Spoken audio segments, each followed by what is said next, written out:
This documentary reconstructs the investigation based on publicly available information and standard law enforcement procedures.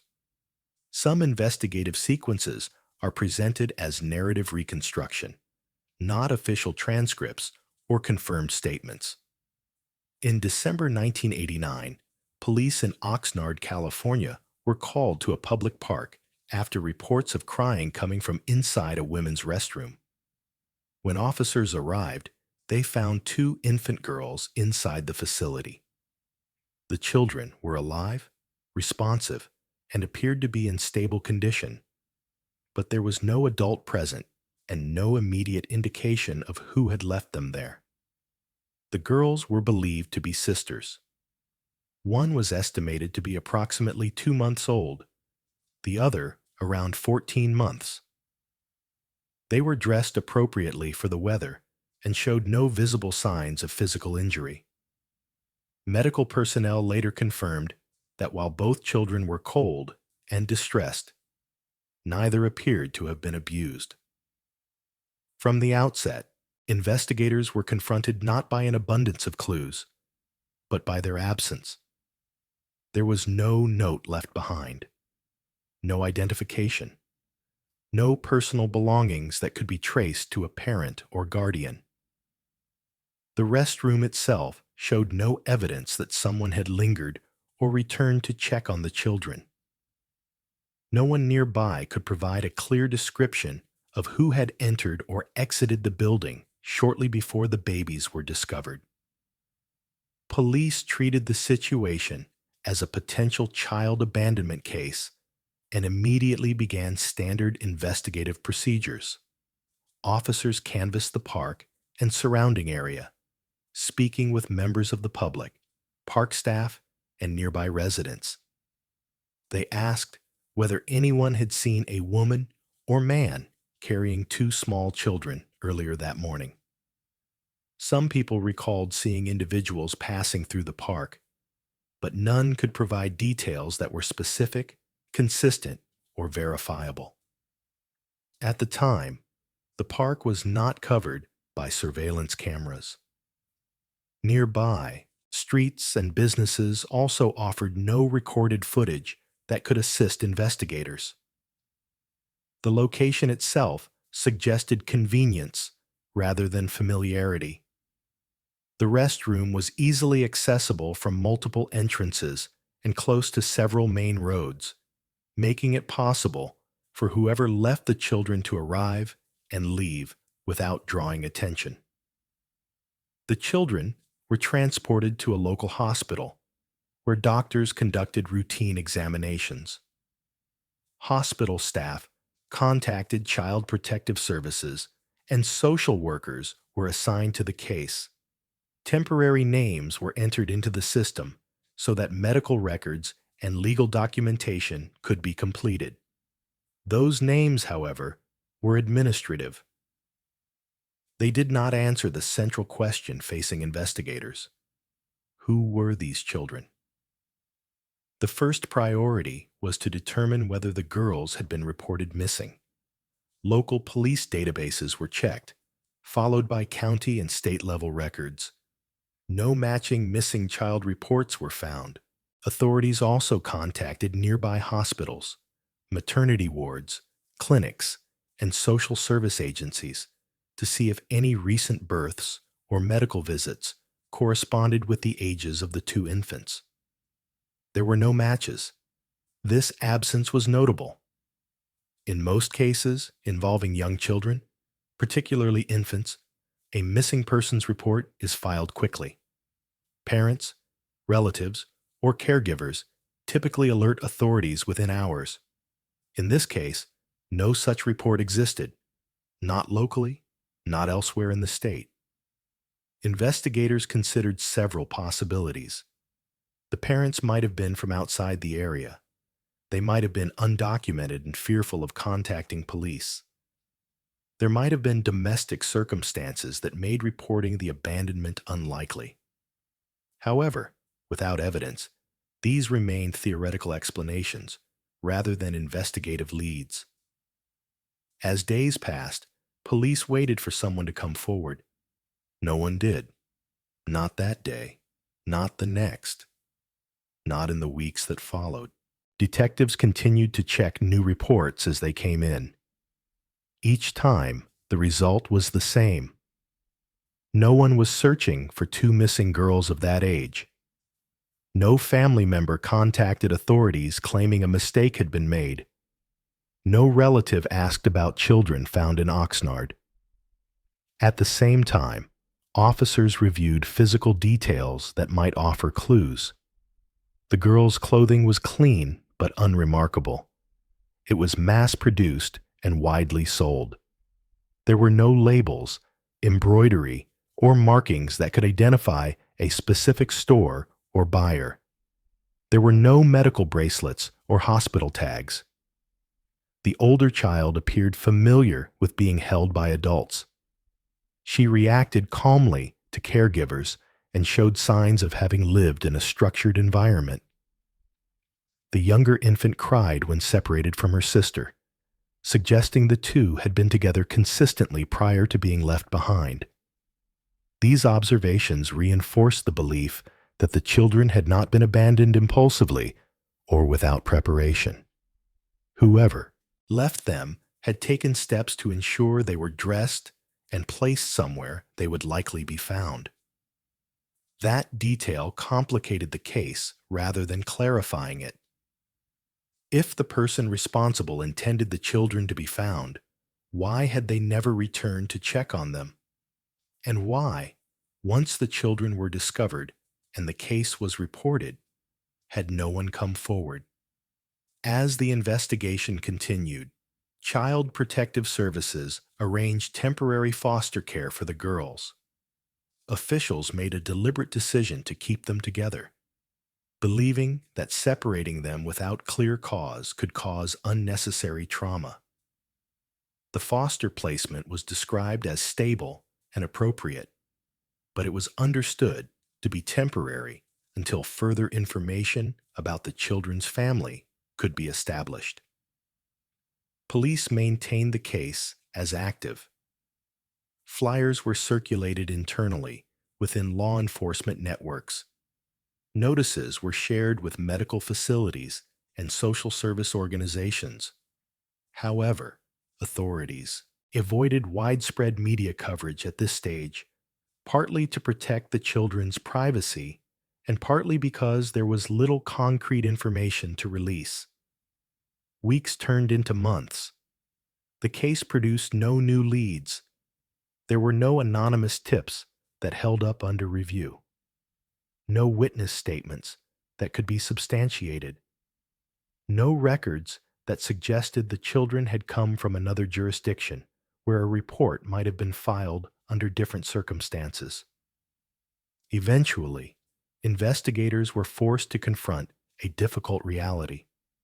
Without a missing persons report, without identifying information, and without witnesses, there was no clear path forward. The case could not be closed, but it could not progress. It was reclassified as inactive. This did not mean it was abandoned. It meant that unless new information emerged, there was nothing more law enforcement could do at that time. For the children, life continued in a different direction. After the legally required waiting period passed and no biological family was identified, adoption proceedings began. A family came forward, willing to adopt both girls. They were informed of the circumstances and the uncertainties surrounding the children's origins. The adoption was finalized. The sisters remained together. They were raised with the knowledge that they had been adopted, but with no information about who their biological parents were or why they had been left behind. That information did not exist in any official record. While the two girls found in Oxnard began a new life with an adoptive family, another investigation was unfolding hundreds of miles away, largely unnoticed by the public and unconnected, at least on paper, to the case in California. In Arizona, Authorities were attempting to identify a woman who had been found deceased under circumstances that suggested a criminal act. She carried no identification. There were no personal documents, no wallet, and no immediate way to establish who she was or where she came from. From the beginning, the investigation faced a fundamental problem. Without a name, there was no history to trace. Local police treated the case as a homicide and followed standard procedure. The scene was documented. Evidence was collected. Investigators reconstructed the woman's final movements as best they could, relying on what little information was available. They interviewed people who lived or worked nearby. They asked whether anyone had seen the woman in the days leading up to her death. Some witnesses recalled a person matching her general description. Others did not. None could provide details that led to a clear identification. Authorities checked missing persons reports filed in Arizona and neighboring states. They reviewed cases involving women of similar age, height, and appearance. They expanded the search to national databases, looking for any report that might correspond. There were no confirmed matches. Fingerprints were taken and submitted through available systems.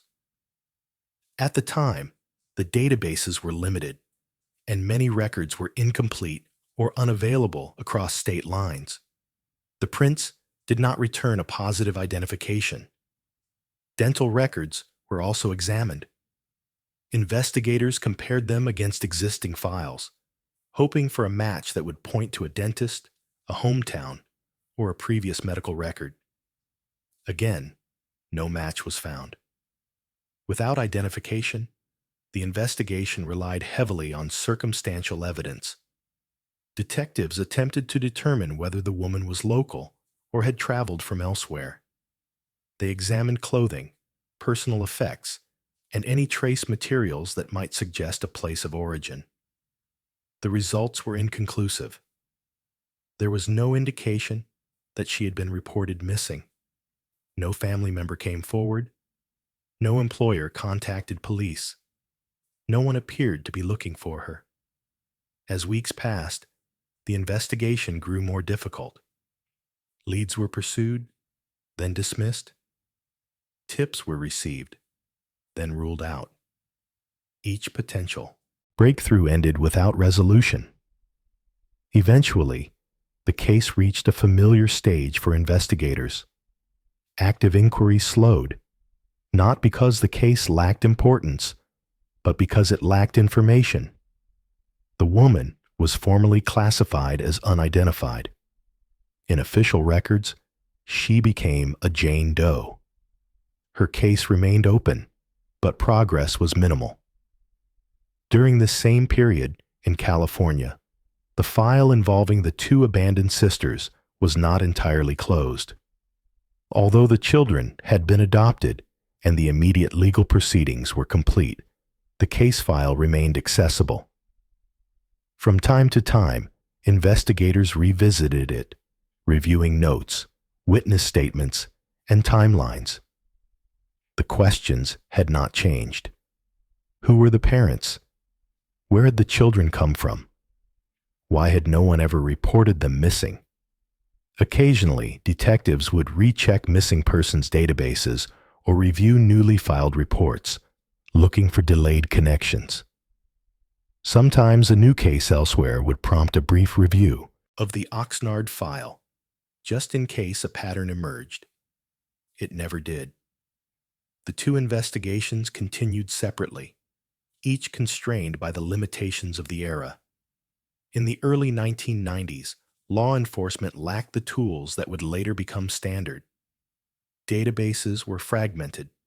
Information sharing between states was inconsistent. Genetic identification was not yet an option. As a result, both cases settled into long-term uncertainty. In Arizona, the Jane Doe investigation remained open but inactive. Evidence was preserved. Records were maintained.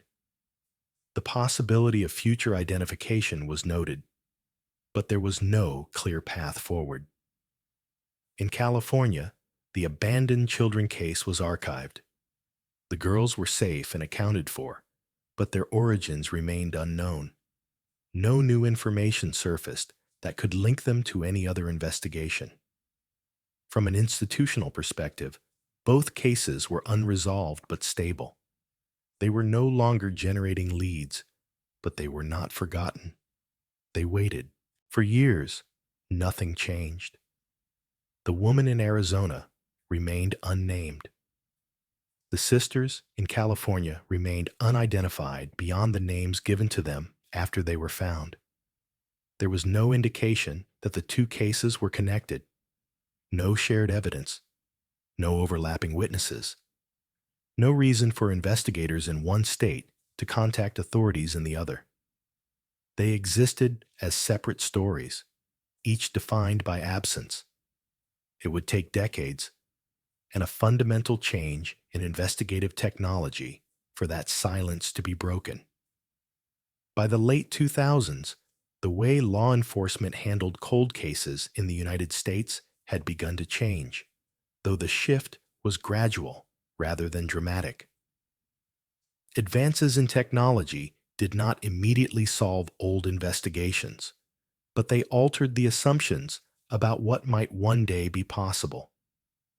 In Arizona, the Jane Doe case remained on file, preserved in accordance with updated evidence handling standards. Physical evidence collected at the time of the investigation had been retained, cataloged, and periodically reviewed. As record-keeping systems became digital, older paper files were scanned and entered into centralized databases. This process did not generate new leads, but it ensured that the case was no longer confined to a single filing cabinet or department archive. Fingerprint databases expanded, and unidentified persons' records became easier to search across jurisdictions. On several occasions, the Jane Doe's information was resubmitted for comparison against updated systems. Each time, the result was the same: no match. Dental records were also reviewed again when national databases improved. Investigators hoped that newly entered information from dentists or medical providers might produce a delayed identification. It did not. The absence of a match reinforced an increasingly likely conclusion. The woman had either never been reported missing, or her disappearance had occurred under circumstances that did not lead to an official report. Fikri, California, the case involving the abandoned sisters was also revisited from time to time. The children were no longer minors, and their adoption had long since been finalized. However, the original case file remained part of departmental records, subject to periodic review when new tools or databases became available. As missing person systems improved, older cases were sometimes re-examined to see whether new entries might align with unresolved files. Investigators compared age estimates, dates, and locations. Again, no connection was found. The limitations were clear. Without names, birth records, or medical histories, the children's case could not be easily linked to any other file. Even with improved databases, the fundamental problem remained unchanged. What began to shift during this period was not the evidence, but the mindset. Law enforcement agencies across the country started to recognize that unidentified persons cases were not static. They were not closed chapters, but unresolved ones that might benefit from future methods not yet fully developed. DNA analysis, which had already transformed criminal investigations involving known suspects, began to be discussed in a different context: identification. Initially, its use was limited. DNA could confirm identity if there was a known comparison sample, such as a close relative or a missing person record that included genetic material. In cases like the Jane Doe, where no such reference existed, DNA alone was not enough. Still, the potential was noted. In Arizona, investigators ensured that biological samples connected to the Jane Doe were preserved in a manner that would allow future testing. This was a precaution rather than a plan, based on the understanding that methods might improve. In California, a similar approach was taken. Although the abandoned children case did not involve an unidentified deceased person, any available records were maintained with the same long-term perspective. During this period, neither case attracted significant public attention. There were no major media campaigns, no television features, no renewed appeals for information. The files existed largely within institutional systems, known primarily to the agencies that maintained them. This relative obscurity was typical of long-standing cold cases. At the same time, a broader cultural shift was underway. Public interest in genealogy increased, driven by the growth of commercial DNA testing. Individuals began submitting genetic samples, not for law enforcement purposes, but to learn about ancestry and family history. Initially, this development had no direct connection to criminal investigations. Over time, however, its implications became harder to ignore. Some law enforcement agencies began to explore whether publicly available genetic databases, with appropriate legal safeguards, might offer new avenues for identification in long unsolved cases. These discussions were cautious. Ethical concerns were raised. Legal frameworks were debated. Policies were developed slowly. In the early stages, only a small number of cases were selected for experimental approaches, typically involving unidentified remains where all other methods had failed.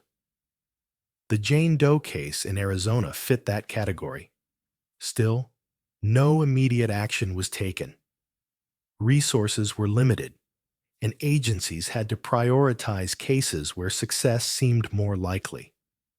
The lack of any known relatives or background information made the case challenging, even by cold case standards. In California, the abandoned sisters file remained unchanged. The children's identities as adoptees were established, but their biological origins were still unknown. Without cooperation from the individuals themselves or new external information, there was little reason to believe the situation would change. For years, the two cases continued on parallel paths, preserved, reviewed occasionally, but fundamentally static. What connected them was not evidence, but circumstance. Both depended on information that had never been recorded. Both involved individuals who had passed through systems without leaving a trace that could later be followed. And both were waiting for a development that had not yet fully arrived. By the mid-2010s, that development was beginning to take shape. Genetic genealogy was no longer theoretical. It had been used, cautiously and selectively, to identify individuals in a small number of cold cases.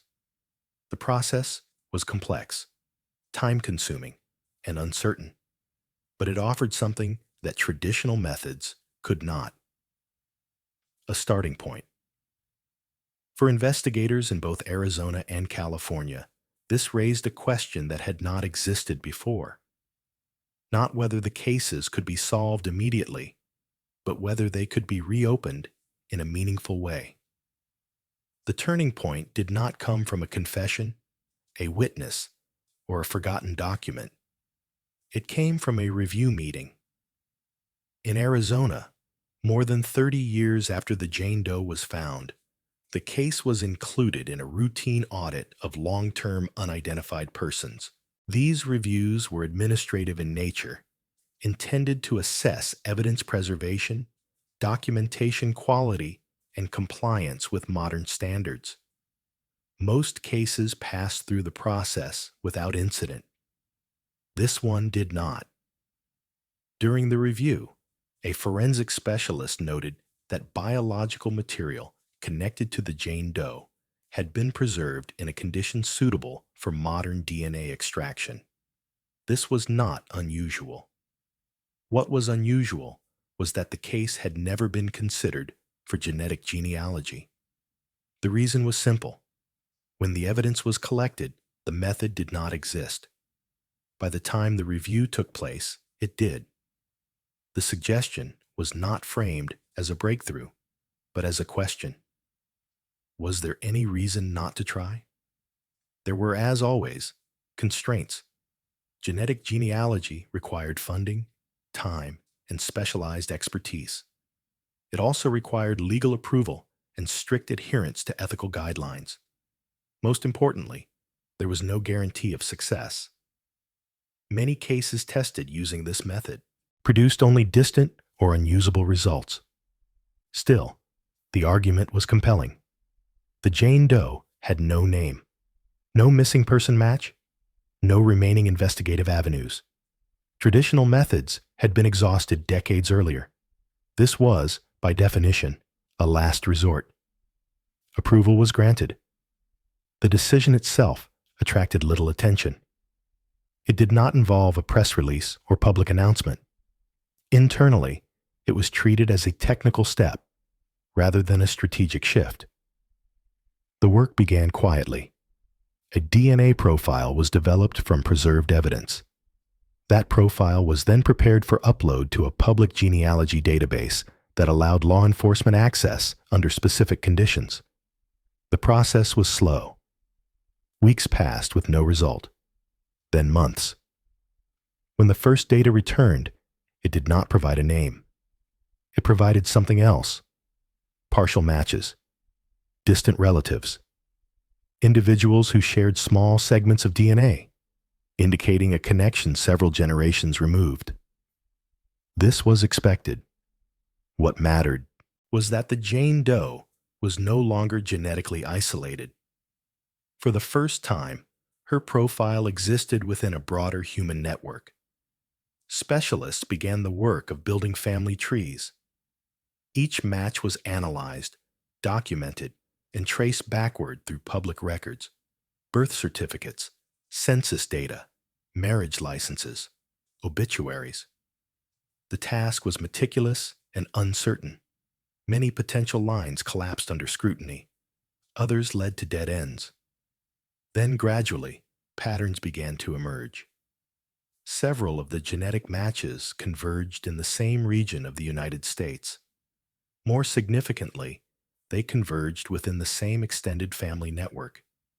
Investigators did not yet have a name, but they had a hypothesis. The Jane Doe had relatives, and those relatives might still be alive. At this stage, the investigation changed in tone. It was no longer about preservation or possibility. It was about verification. Background research intensified. Analysts searched for women within the identified family network who matched the Jane Doe's estimated age and physical description, and who could not be accounted for after the late 1980s. One candidate stood out. Her records did not indicate a confirmed death. There was no long-term employment history after a certain point. Social ties appeared to diminish abruptly. Most importantly, there was no official missing person report. This absence did not rule her out. It made her more likely. Before any public step could be taken, investigators needed confirmation. A close relative was identified and discreetly contacted. The request was carefully framed, emphasizing voluntary participation and the possibility that the inquiry might lead nowhere. The relative agreed to provide a DNA sample. When the results came back, the match was definitive. The Jane Doe had a name, The identification did not immediately resolve the circumstances of her death, but it transformed the case. The woman was no longer an anonymous victim. She was a person with a history, a family, and a life that could now be partially reconstructed. The impact extended beyond Arizona. Once the identification was confirmed, investigators reviewed the woman's known timeline. Her movements, associations, and personal relationships were examined with renewed urgency. That review revealed something unexpected. In the months before her death, she had spent time in California, specifically in Southern California. This information alone did not establish a connection to the abandoned sister's case, but it was enough to prompt a cross-jurisdictional review. For the first time in decades, files from Arizona and California were placed side by side. The dates did not overlap exactly. The locations were not identical, but the proximity was close enough to raise a question that had never been asked before. Could these cases, long treated as separate and unrelated, belong to the same unresolved story? Investigators proceeded cautiously. There was no assumption of linkage. No conclusion was drawn. But the silence that had surrounded both cases for more than 30 years had been broken. And once broken, it could not be restored. For most of their lives, the two sisters had known one essential fact about themselves. They had been adopted. They were told this early, and it was never hidden from them. What remained unknown and largely unspoken was everything that came before. There were no names, no birth records, no confirmed place of origin, only a brief official summary of how they had been found, and the assurance that whatever had happened, they were safe now. For most of their lives, the two sisters had known one essential fact about themselves. They had been adopted. They were told this early, and it was never hidden from them. What remained unknown and largely unspoken was everything that came before. There were no names, no birth records, no confirmed place of origin, only a brief official summary of how they had been found, and the assurance that whatever had happened, they were safe now. As they grew older, the absence of information took on a different meaning. It was no longer just a gap in paperwork. It was a missing part of identity. For years, there was little they could do. The systems that might have provided answers did not yet exist in a usable form. Law enforcement had no new information to offer. The case file contained no biological leads that could be followed. That began to change in the 2010s. Like millions of others, the sisters became aware of commercial DNA testing. At first, it was presented as a way to learn about ancestry, ethnic percentages, distant origins, broad family history. But for people with unknown biological backgrounds, it represented something else entirely, a possibility. The decision to submit DNA was not immediate. It carried emotional weight and uncertainty. There was no guarantee that anything would come back. Many adoptees received results that led nowhere, revealing only distant genetic connections with no practical significance. Eventually, they chose to proceed. The process itself was unremarkable. A sample was collected. It was sent to a commercial laboratory. Weeks later, the results became available online. At first, there were no clear answers. The initial matches were distant. Third cousins, fourth cousins, individuals whose names meant nothing and whose connection was not immediately apparent. This was typical. DNA databases are not family trees. They are collections of fragments, requiring interpretation. What mattered was volume. As more people entered these databases over time, the number of matches increased. Patterns slowly began to form. Clusters of relatives appeared, linked to the same ancestral lines. With assistance from genetic genealogy specialists, the sisters began to narrow those lines. Family trees were constructed, not forward from parents, but backward from shared ancestors. Records were compared, names repeated, locations aligned. Gradually, a picture emerged. The DNA did not identify a single individual immediately. Instead, it pointed toward a specific family network. Within that network, there was one branch that stood out, one where records became thin, and where a young woman's life appeared to diverge sharply from the rest.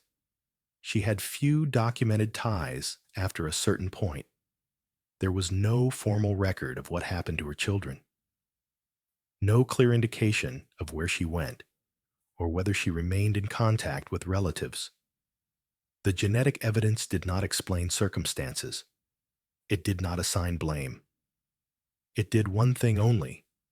It identified biological connection. Further confirmation came through additional testing and verification. The results were consistent. The sisters now knew, with scientific certainty, who their biological relatives were and where their origins lay. For the first time, they had names. This information was shared with law enforcement. In California, the abandoned children case file was updated to reflect the new findings. What had once been an anonymous entry now included verified biological lineage. Importantly, the discovery did not resolve every question.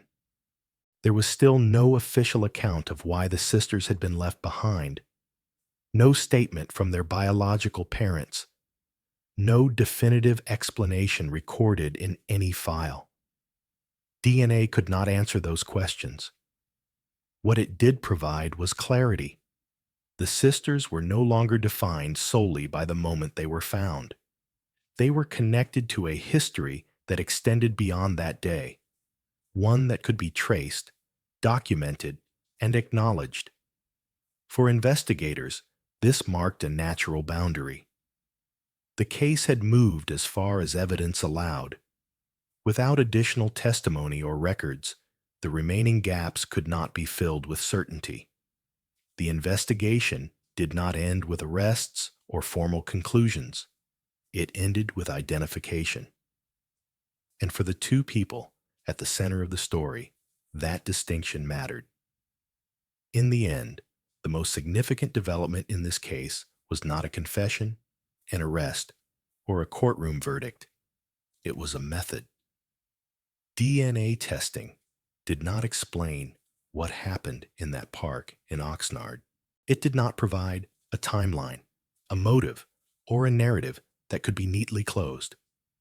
It did not resolve every unanswered question left behind by the original investigation.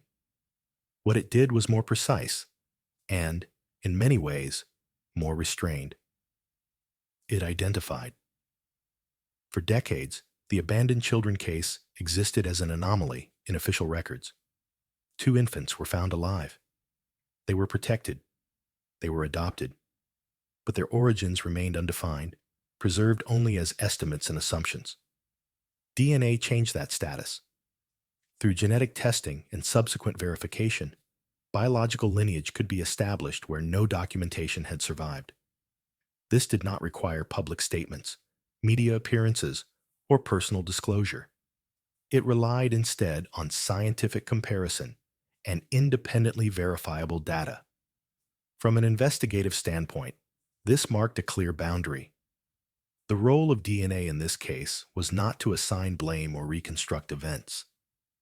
It was to replace uncertainty with confirmation, to turn an unknown into a known, without extending beyond what the evidence could support. This distinction matters. In many cold cases, particularly those involving unidentified individuals, the absence of a name becomes a permanent barrier. Investigations stall not because of lack of effort, but because there is no reliable starting point. DNA provides one, not a conclusion, but an entry. Law enforcement agencies have increasingly recognized this function.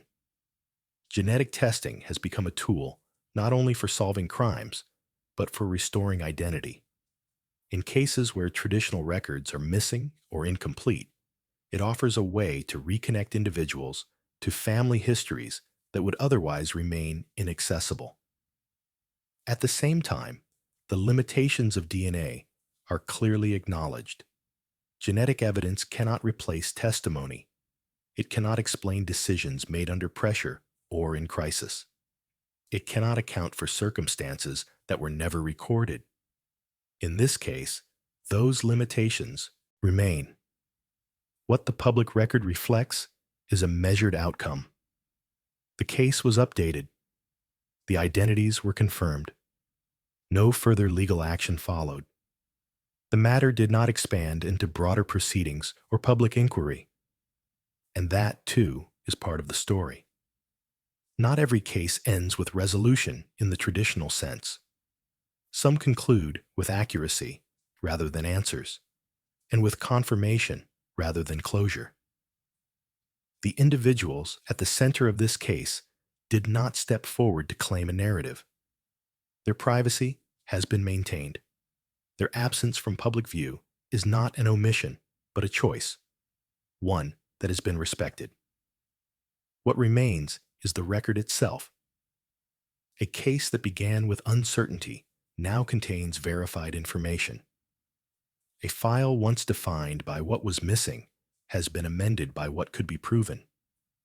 DNA did not tell the whole story, but it ensured that the story no longer begins with the word unknown. Thank you for taking the time to watch this documentary. Cases like this rarely offer clear endings.